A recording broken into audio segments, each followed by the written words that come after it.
Amados, quero convidar você a abrir a sua Bíblia no capítulo 12 de João. Fique com a Bíblia aberta depois de ler e nós vamos então fazer a leitura deste texto do versículo 1 indo até o versículo 8 e depois nós vamos trabalhar um pouco com esse tema, uma casa perfumada. Como nós podemos perfumar a nossa casa, nosso lar, os relacionamentos dentro da nossa casa, dentro do nosso lar.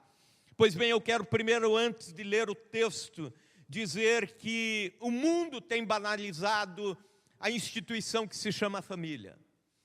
O mundo tem banalizado a instituição que nós chamamos de casamento, que é feito por Deus, consagrado por Deus. Algum tempo atrás, um dos artistas mais famosos estava dando uma entrevista de uma forma muito satírica. Ele disse assim: casamento é como submarino, pode até flutuar, mas foi feito para afundar. E o auditório inteiro caiu na risada. E ele fala isso porque ele já vem de uma série de casamentos afundados, decepcionados. Então, eu quero dizer que Satanás tem lutado contra a família, tem lutado contra o casamento, e contra o seu casamento também, e contra o meu, e contra a nossa família, e contra a sua família, e contra a unidade familiar do povo de Deus, porque tudo que Deus faz é bom, mas Satanás inveja tudo que Deus faz, e ele inveja o bem-estar da sua família, ele inveja o bem-estar do seu casamento. Há uma estatística levantada há alguns anos na América do Norte, onde se chegou à conclusão de que 75% dos casamentos lá, eles dizem: nós vivemos mal, nós não vivemos bem. Se fosse dar uma nota de 0 a 10, sendo 10 a melhor nota para o casamento, nosso casamento não passaria de 5. Portanto, 75%, um percentual assustador. 20% desses casamentos dizem: apenas nos toleramos. Nós os toleramos e vamos vivendo bem assim, mas porque nos toleramos. E 5% dizem: nós vivemos abundantemente bem. E se fosse para viver cada ano, cada mês do nosso relacionamento, nós viveríamos tudo de volta, do jeito que vivemos. E se descobriu que desses 5% que diz isso, a maioria são cristãos, da igreja do Senhor. Sabe, Deus quer proteger os casamentos dos filhos dele. Deus quer proteger o nosso casamento, a nossa vida, o nosso lar. Vamos fazer a leitura, capítulo 12 de João, versículos 1 a 8. 6 dias antes da Páscoa foi Jesus para Betânia, onde estava Lázaro, a quem ele ressuscitara dentre os mortos. Deram-lhe, pois, ali uma ceia. Marta servia, sendo Lázaro um dos que estavam com ele à mesa. Então Maria, tomando uma libra de bálsamo de nardo puro, muito precioso, ungiu os pés de Jesus e os enxugou com seus cabelos, e encheu-se toda a casa com perfume do bálsamo. Mas Judas Iscariotes, um dos seus discípulos, o que estava para traí-lo, disse: por que não se vendeu esse perfume por 300 denários e não se deu aos pobres? Isto disse ele não porque tivesse cuidado dos pobres, mas porque era ladrão, e tendo a bolsa tirava o que nela se lançava.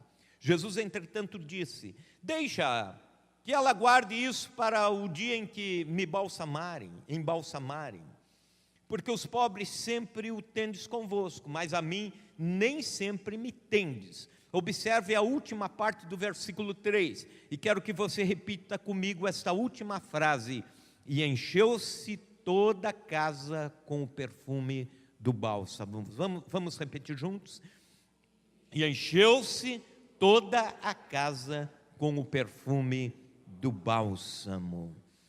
Senhor Deus, nós pedimos que a Tua palavra, que será hoje pregada, anunciada, venha trazer vida onde não há vida mais, venha trazer cura onde se instalou a enfermidade emocional, existencial, sentimental. Venha trazer, ó Deus, novo alento, onde não existe mais esperança. Senhor, e que a Tua palavra venha trazer, ó Deus, melhora, excelência, onde já está bem. Sabemos, ó Deus, que muitas famílias estão bem, muitos casamentos vivem abundantemente na Tua presença, mas que a Tua palavra também traga sedimentação, em nome de Jesus. Amém. Qual é o cheiro da sua casa? Sabe, pelo cheiro, por vezes nós denotamos aquilo que faz parte de um ambiente. Há um lugar aqui, saindo de Marília, que quando passo por ali, se passar devagar com o carro, eu preciso fechar as janelas do carro, porque há um cheiro fétido de criação de porcos naquele local, e você passa por ali, você sabe que o ambiente é um ambiente de criação. Há um lugar que você passa em Lençóis Paulista, vai entrando na cidade, você sabe, é um ambiente industrial, e vem aquele cheiro do óleo que é lá produzido, e aquele cheiro já dá a entender, tem indústrias por perto. Ao passo que, se um dia à tarde a gente chegar ali na casa da presbítera Agnes e for entrando, a gente vai sentir aquele cheiro gostoso do café que ela faz. E não é só pelo café, é pelo carinho que ela tem por cada um de nós, pela igreja do Senhor. E você então diz, isso é um cheiro de carinho, é um cheiro de amor. Eu quero perguntar, qual é o cheiro que exala do seu lar? Pergunto a mim também, qual é o cheiro da minha casa, do meu lar? Nós encontramos, indo para a Bíblia, alguns cheiros diferentes, dentro das casas, de algumas casas que encontramos na Bíblia. Vamos passear pela Bíblia e vamos encontrar algumas casas com cheiros diferentes. Por exemplo, encontramos o cheiro da desarmonia nos relacionamentos. Gênesis 27, versículo 7. Pode mudar a tela isso. O texto diz, ele se chegou e o beijou. Então o pai aspirou o cheiro da roupa dele e o abençoou e disse, eis que o cheiro do meu filho é como o cheiro do campo, que o Senhor abençoou. Nesta casa e neste momento está exalando um cheiro de mentira e de desarmonia nos relacionamentos.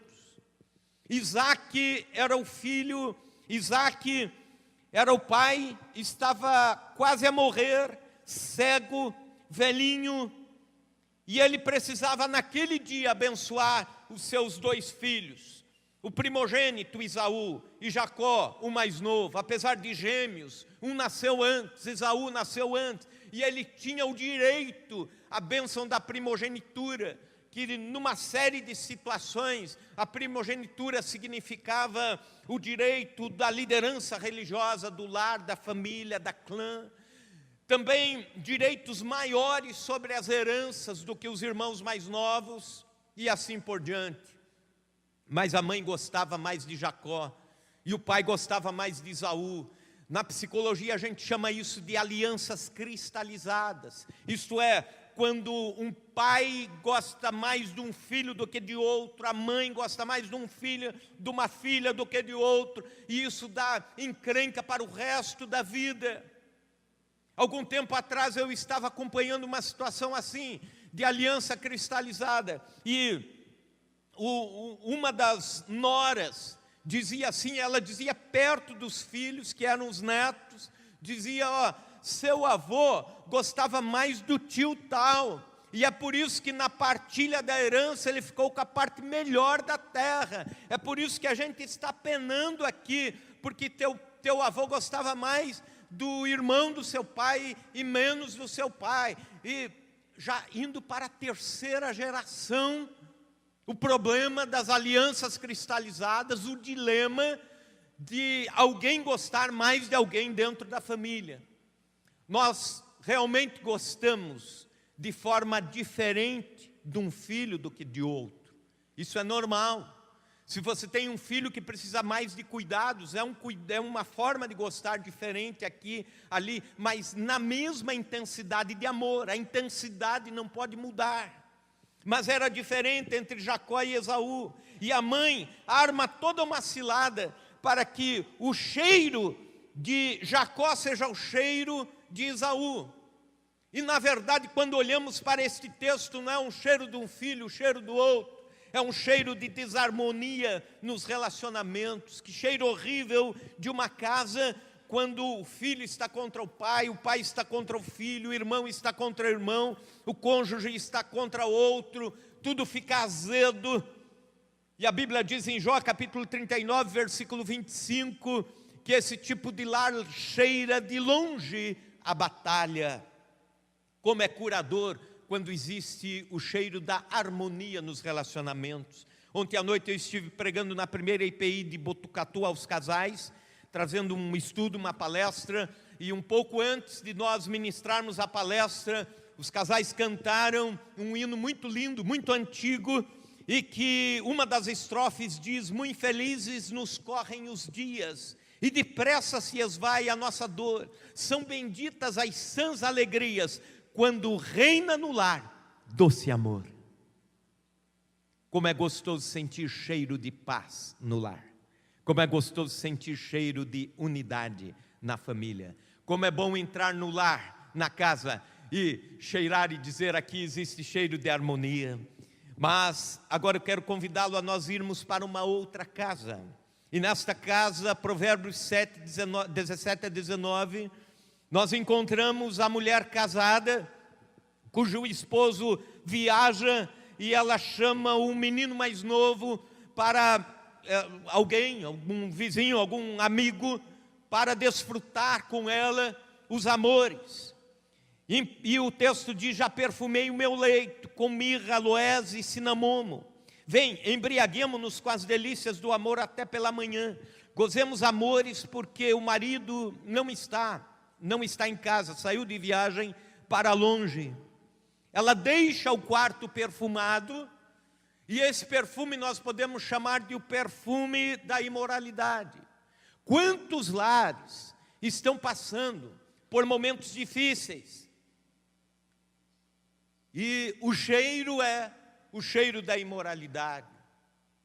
É um filho que perdeu a identidade de gênero, se torna homossexual. Ou é a filha que engravida com a gravidez indesejada. Ou é o lar, ou é o casal que está enfrentando o dilema da infidelidade, um dos cônjuges. E o cheiro é fétido. A Bíblia diz que o sexo foi criado para ser uma bênção dentro do casamento. E somente no casamento. Todas as vezes que tentamos ultrapassar esse princípio, vem o resultado desse cheiro que, logo após, no capítulo 7 mesmo de Provérbios, versículos 26 e 27, o texto termina dizendo: porque a muitos feriu e derrubou, e são muitos os que por ela foram mortos. A sua casa é caminho para a sepultura e desce para as recâmaras da morte. E aí vem a escravização, e aí vem o momento difícil de que aquilo que era o gosto doce na boca se torna amargo no estômago. É o cheiro de tragédia. E eu quero aproveitar, abrir um parênteses aqui e dizer que a sexualidade dos casais, casados, irmãos da igreja, precisa ser cuidada com carinho, com cuidado. Sabe por quê? Porque o tempo vai passando, os anos vão passando, e o homem se habitua a não ser mais carinhoso, sedutor para com a sua esposa, para com a sua amada. É a esposa que vai dormir de qualquer jeito, ou então com a cara cheia de creme, aquela camiseta assim com a foto do candidato das últimas eleições. Aquela bermudinha que diz assim: ah, essa aqui é tão gostosinha, é tão soltinha, mas já está toda desbotada, toda rustida. Ou então é um marido que vai dormir sem se barbear, sem escovar os dentes. Que casal vai sentir prazer nisso? Nós precisamos cuidar com esta parte. Nós, irmãos casados, precisamos honrar o nosso leito. Precisamos fazer com que nosso casamento seja cada vez mais amoroso, mais surpreendente, mais abençoador, mais sedutor, no bom sentido da palavra, mais erótico no bom sentido da palavra, o sentido saudável disso. Precisamos disso, para que em nenhum momento no nosso lar haja o cheiro da infidelidade.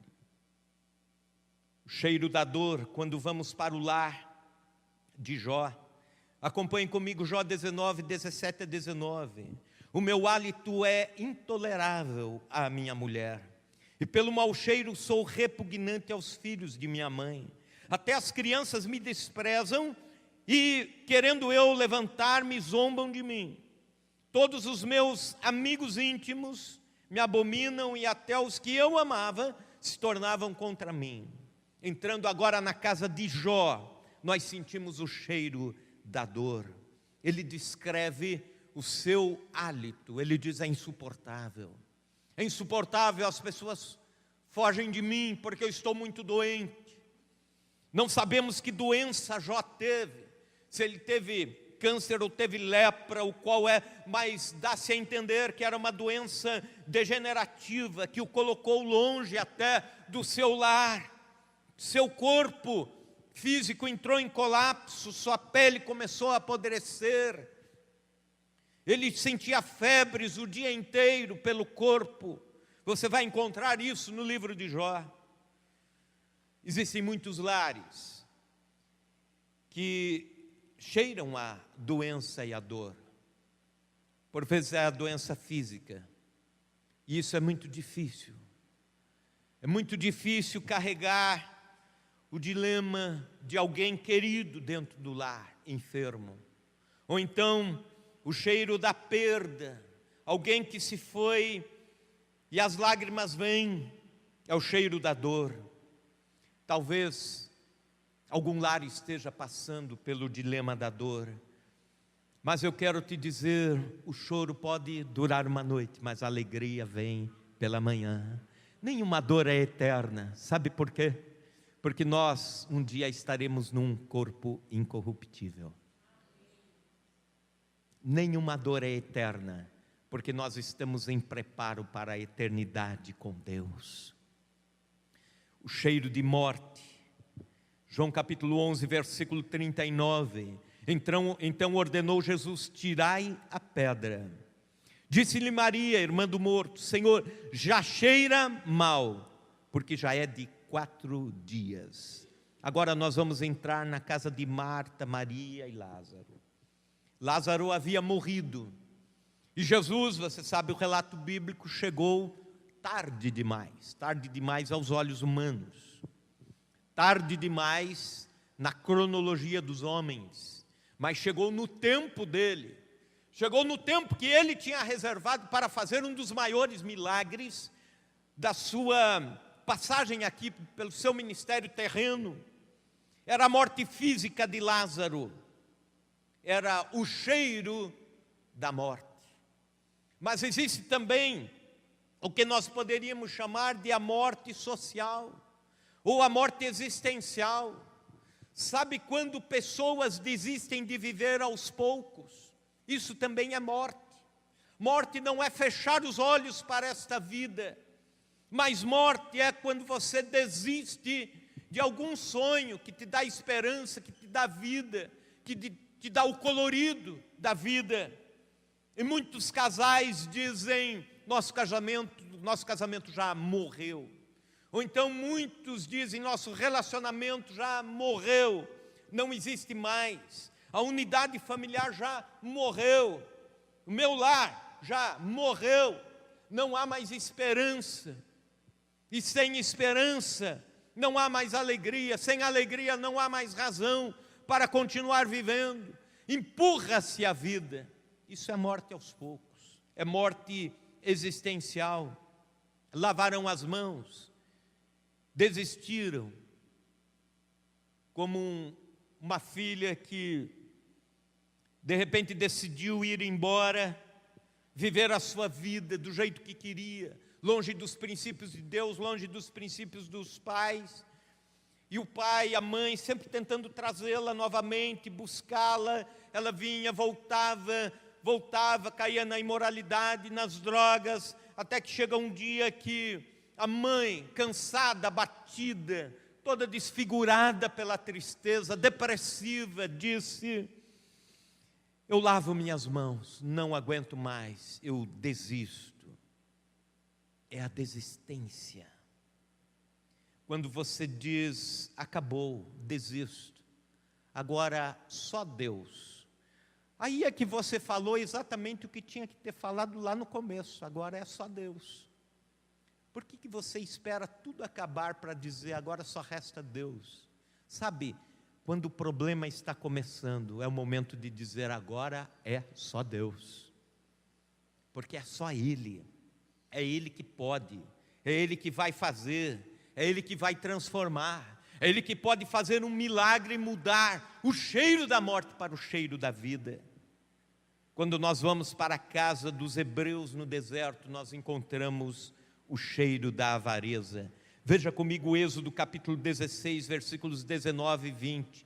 Disse-lhe Moisés: ninguém deixe dele para a manhã seguinte. Eles, porém, não deram ouvidos a Moisés, e alguns deixaram do maná para a manhã seguinte. Porém, deu bichos e cheirava mal. E Moisés se indignou contra eles. Deus dava o maná. A cada dia Deus dava o maná para aquele dia. Era a provisão de Deus para aquele dia. Sabe por quê? Porque Deus queria que o povo tivesse fé em Deus, dependência de Deus no dia a dia. Você não guarda, não armazena fé para o que vem depois.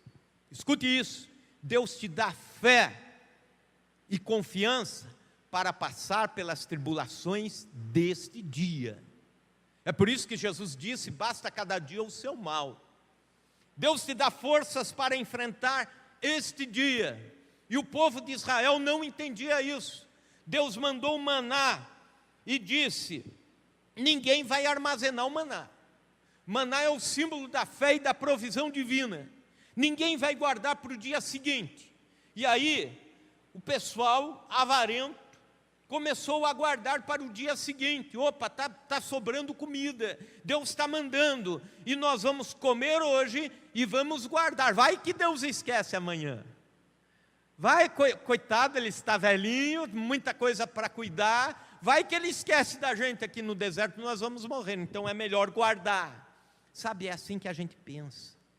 E é assim que a gente fere o coração de Deus pensando que Ele não provê, que Ele não cuida, que Ele não tem interesse pelas coisas que podem gerar ansiedade no meio do dia, no meio da semana. Ele está cuidando, Ele está guardando. Não precisa você ser avarento, não precisa você tirar das coisas que são prioridades da vida para armazenar para o amanhã. Existe, lógico, aquilo que nós fazemos pensando numa aposentadoria distante e tudo mais. Mas existem pessoas que fecham a mão, fecham o coração, até mesmo para não dizimar, até mesmo para não ofertar, até mesmo para colocar o reino de Deus lá em quinta, sexta, ordem de prioridade. Até mesmo aquilo que poderia comer e dar de melhor à sua família. Lembro de um casal, eu não o conheci, quem conta é um pastor amigo nosso lá de Belo Horizonte. Ele disse que um casal da igreja, um casal financeiramente privilegiado, ele era gerente aposentado do Banco do Brasil, e ela, professora aposentada, professora universitária aposentada.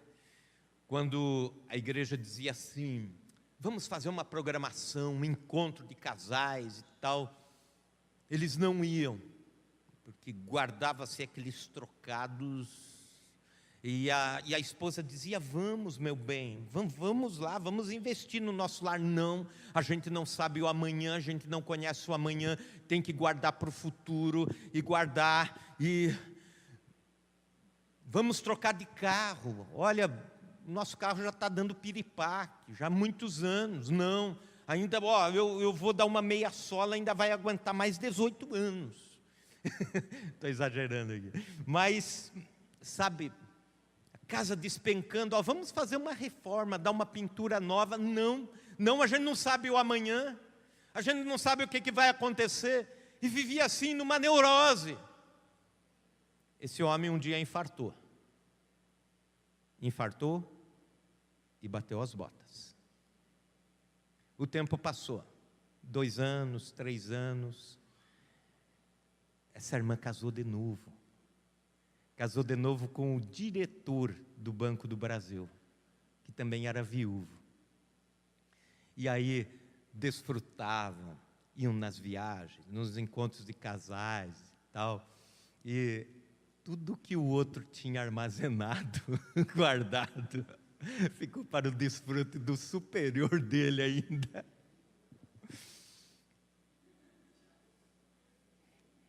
Foi mal, né? Mas eu quero dizer para você, irmão, irmã, não seja avarento. Deus tem para você nesse dia. Deus tem o cuidado dEle nesse dia para você. Desfrute isso. Deus tem o cuidado para você, para passar pela sua vida nessa semana. Então, que a sua casa não tenha o cheiro da avareza. Quando vamos para o texto que nós lemos na Bíblia Sagrada, volte agora para João capítulo 12. Algumas coisas nós podemos fazer para que a nossa casa tenha o cheiro da adoração, o cheiro do bálsamo. Algumas coisas precisamos fazer. Primeiro, a Bíblia diz que ela quebrou o frasco do bálsamo. Quebrou o frasco. Era como este frasco era guardado, embalado num recipiente de mármore, que poderia ficar por centenas de anos sem perder o cheiro do perfume. Era o alabastro. E ela quebrou o alabastro e derramou totalmente o frasco inteiro nos pés do Senhor. O termo quebrar tem a ver com quebrantamento, tem a ver com humildade.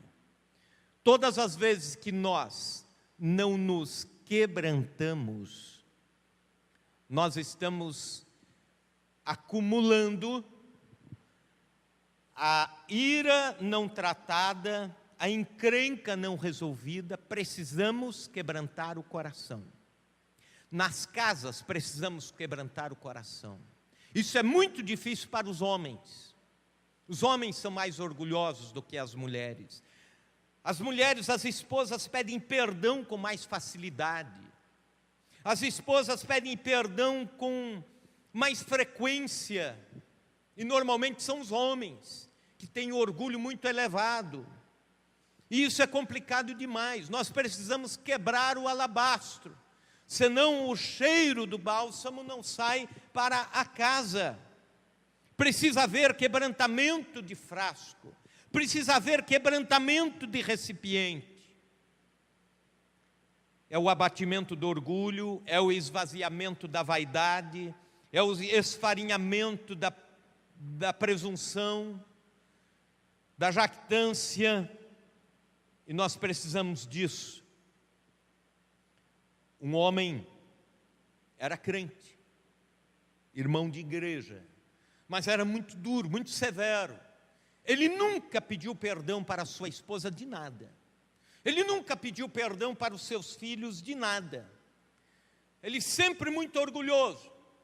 Ouvia a palavra de Deus, era frequente aos cultos, mas muito orgulhoso. Sua esposa faleceu e o culto fúnebre foi feito no templo, na igreja. No final da tarde estava se aprontando para a chuva, ventava muito. Eles foram saindo com o caixão, com o esquife, e ele foi à frente pelo corredor. O carro da funerária estava parado com a traseira virada no portão para a frente da igreja e com as folhas da porta aberta.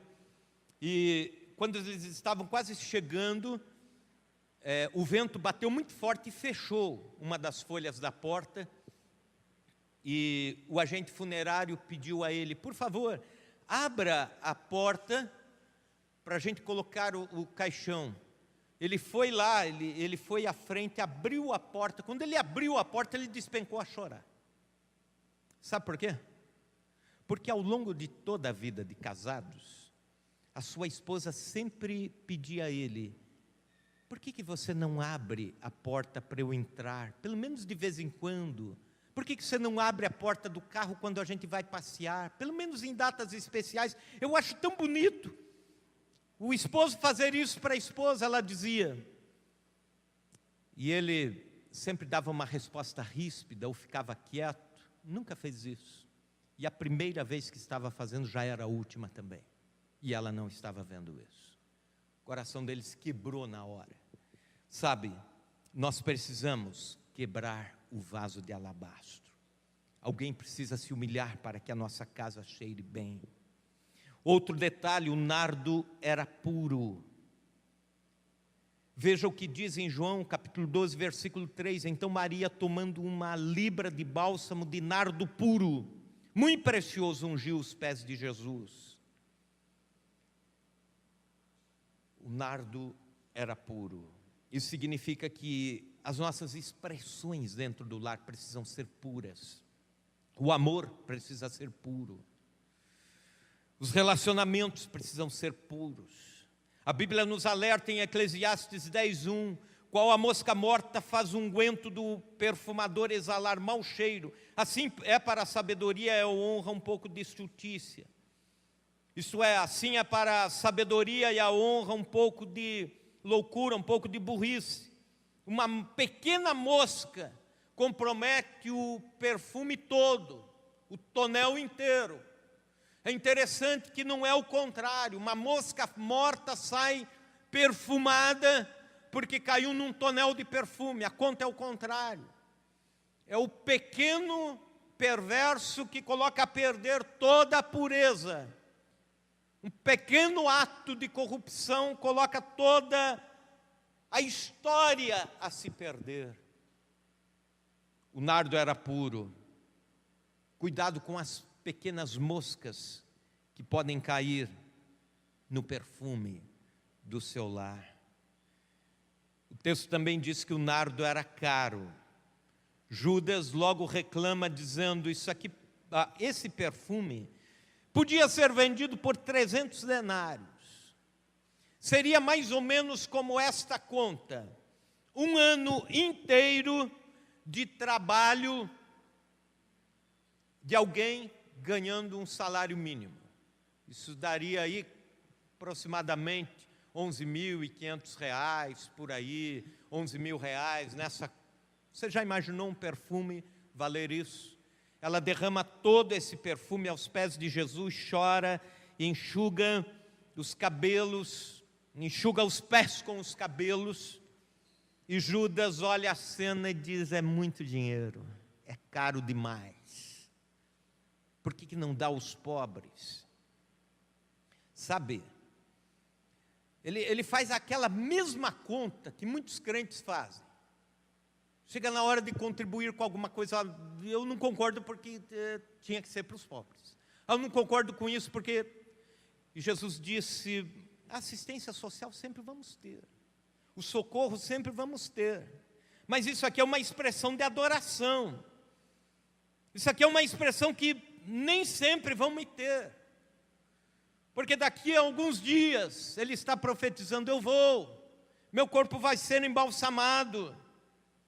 O nardo era caro, e nós precisamos valorizar aquilo que Deus dá.